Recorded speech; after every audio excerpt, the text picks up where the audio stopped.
So this comes out of my knowledge of American and to a certain extent European and other countries.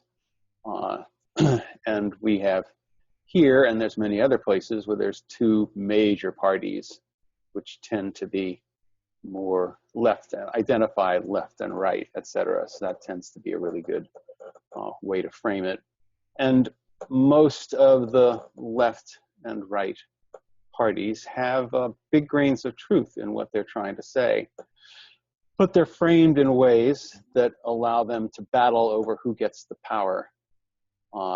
And I'm going from a collective intelligence, collective wisdom perspective rather than a power perspective, and looking at the fact that since they both have parts of the truth, if we can get them to not fight together, but to work together to include the valuable parts of their insights into whatever is actually done, and where that's done from a thing, things that actually make sense rather than deals, wheeling and dealing behind the scenes that doesn't actually have to do with the substantive issues at hand, or negotiation where people are trying to get the better of each other.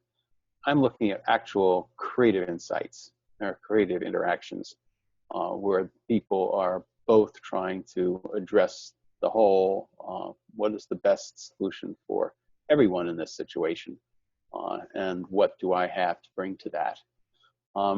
Transpartisan, in the United States, there's a transpartisan movement. I don't know to what extent it's expanded to other countries, but it's still useful as a concept.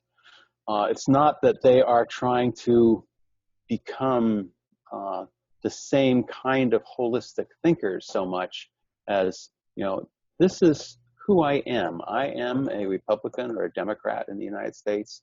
I am a liberal or conservative. I'm a green, or I'm a libertarian, whatever it is. I am that.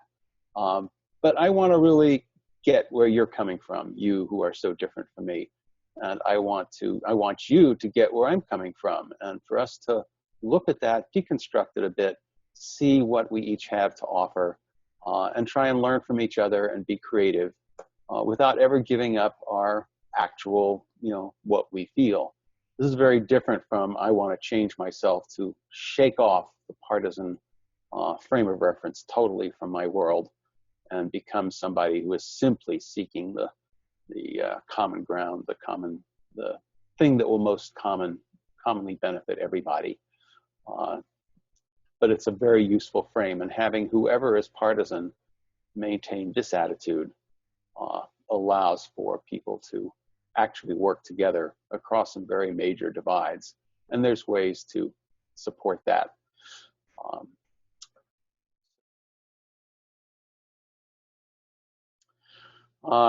And in Sweden, I actually have a blog post about this Almaden week. They have a week where there's a big celebration with booths and stuff, and people who are promoting their political perspective and their political options, and organized conversations between these people. It's an actual celebration. People take time off to go do this thing. And I think they're singing together. I can't remember anymore, but it's one of the most dramatic examples of this kind of thing. And in the US, there's a living room conversations, which is getting together. We have a person who's a liberal and a person who's conservative, left and right kind of positions, and they're friends, but they're sort of ideological enemies.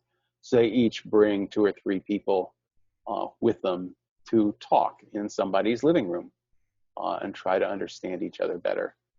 Public Conversations Project is famous for this kind of thing. They got pro-life and pro-choice, pro-abortion, anti-abortion people, activists together who actually came to understand each other and worked in various ways to support each other, even while they continued doing their activism.